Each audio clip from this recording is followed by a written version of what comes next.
ગુજરાતના શિક્ષણ ક્ષેત્રમાં એક નવો અધ્યાય શરૂ થયો છે। મહેસાણા જિલ્લાના વિસનગરમાં આવેલી ઐતિહાસિક એમએન કોલેજ, જેણે દેશના વડાપ્રધાન નરેન્દ્ર મોદી અને પૂર્વ મુખ્યમંત્રીઓ જેવા અનેક મહાનુભાવોને શિક્ષણ આપ્યું છે। આરોગ્ય, ઉચ્ચ શિક્ષણ અને કાયદા મંત્રી ઋષિકેશ પટેલના પ્રયાસોથી આ કોલેજને નવું સ્વરૂપ મળ્યું છે। અહીંયા હવે ડૉક્ટર બાબા સાહેબ આંબેડકર ઇન્ટેક સેન્ટરની સ્થાપના કરવામાં આવી છે, જે વિદ્યાર્થીઓને શરૂઆતથી જ જીપીએસસી અને યુપીએસસી જેવી સ્પર્ધાત્મક પરીક્ષાઓની તૈયારી માટે માર્ગદર્શન આપશે। આ ઉપરાંત 6 કરોડના ખર્ચે એક ભવ્ય અને આધુનિક લાઇબ્રેરી પણ બનાવવામાં આવશે। તેમજ આ વર્ષથી એમએન કોલેજમાં સરકારી લો કોલેજ અને અંગ્રેજી માધ્યમની કોમર્સ કોલેજનો પણ પ્રારંભ થયો છે। આ પગલું જરૂરિયાતમંદ વિદ્યાર્થીઓ માટે શિક્ષણ મેળવવાનું અને કારકિર્દી બનાવવાનું સ્વપ્ન સાકાર કરશે। અત્યારે અહીંયા હું આ વિસનગર ગવર્મેન્ટ લો કોલેજને રિપ્રેઝન્ટ કરું છું અને મિનિસ્ટર શ્રી ઋષિકેશ પટેલ સાહેબના પ્રયત્નોથી અને ગુજરાત સરકારની મંજૂરીથી એપ્રિલ મહિનામાં જ વિસનગર ખાતે 120 સીટવાળી સરકારી લો કોલેજની સ્થાપના થઈ। અત્યારે આ કોલેજમાં 120માંથી 65થી 70% એડમિશન ફૂલ થઈ ગયા છે।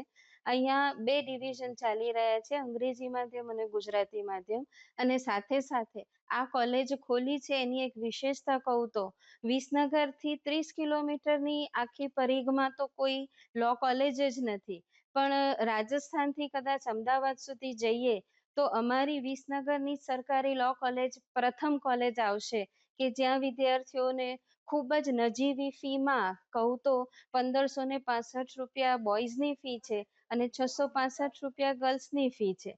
આટલી નજીવી ફી સાથે એમને કાયદાનું શિક્ષણ પ્રાપ્ત થશે અને સાથે સાથે સમાજને નોર્થ ગુજરાત અને વિસનગર ખાતે મંત્રીશ્રીના પ્રયત્નથી અને એમના જ અતિશય પ્રયત્નના કારણે એક એવા ભવિષ્યમાં લઈ જશે કે જેમાં સારા કાયદાશાસ્ત્રીઓ મળશે, ન્યાયશાસ્ત્રીઓ મળશે અને કાયદાના ક્ષેત્રમાં અને શિક્ષણના ક્ષેત્રમાં પોતાનું સારામાં સારું પ્રદાન કરી શકશે। સાયન્સ કોલેજ 75 વર્ષ પૂરા કરી અને હવે એની નવી મજલ તરફ 100 વર્ષ પૂરા કરવા તરફ આગળ વધી રહ્યું છે, ત્યારે ત્યાં પણ 8 કરોડના ખર્ચે સરકારે ઇન્ટેન્સ જાહેર કર્યો છે કે સુંદર મજાની લાઇબ્રેરી બને અને સાથે એમએન સાયન્સ કોલેજમાં આવતા સમયમાં જીપીએસસી અને યુપીએસસી ના 100 વિદ્યાર્થીઓના ઇન્ટેક સાથે એને કોલેજના પ્રથમ વર્ષથી એ ભણી રહે ત્યાં સુધી એને તૈયારી કરવા માટેની વ્યવસ્થાઓ મળે એ પ્રકારની એક વ્યવસ્થા ગોઠવી છે। 10 સેન્ટર એટલે કે પ્રત્યેક સેન્ટરમાં 100 વિદ્યાર્થીઓ એટલે કે 1000 વિદ્યાર્થીઓની પોતે પોતાની ભણવાની કારકિર્દી દરમિયાન ભણતા હોય એ દરમિયાન જ યુપીએસસી અને જીપીએસસીની પરીક્ષાઓ માટેની તૈયારીઓ અને એમાં પણ વિદ્વાનોને ત્યાં બોલાવી યુપીએસસી અને જીપીએસસીના ક્લાસીસ માટે અને એ સમગ્ર ત્યાં પણ એનું નેટવર્ક, એના માટેના પુસ્તકો, આ બધી વ્યવસ્થા કરવાનું સરકારે નક્કી કર્યું છે અને વિસનગર માટે સૌભાગ્યની વાત છે કે વિસનગરની અંદર પણ આ એક આપણને સેન્ટર મળ્યું છે। હું ડૉક્ટર ફહેમીદા શેખ એમએન કોલેજનો કોમર્સ ડિપાર્ટમેન્ટને રિપ્રેઝેન્ટ કરી રહી છું।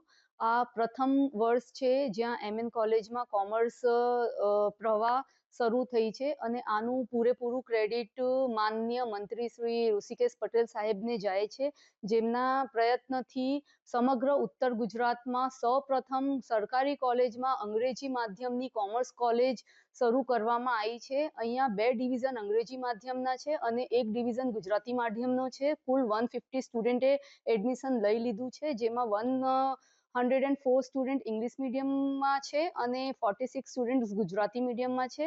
અહીંયા સ્ટુડન્ટ્સની ફીસ ખૂબ જ ઓછી છે। બોયઝ માટે 1460 અને ગર્લ્સ માટે 860 રૂપીસ છે। તમે કોઈ પણ ખાનગી કોલેજોમાં જશો આ સમગ્ર વિસ્તારમાં, ત્યાં તમને આખા વર્ષની ફીસ લગભગ 25 થી 30 હજાર ભરવી પડશે।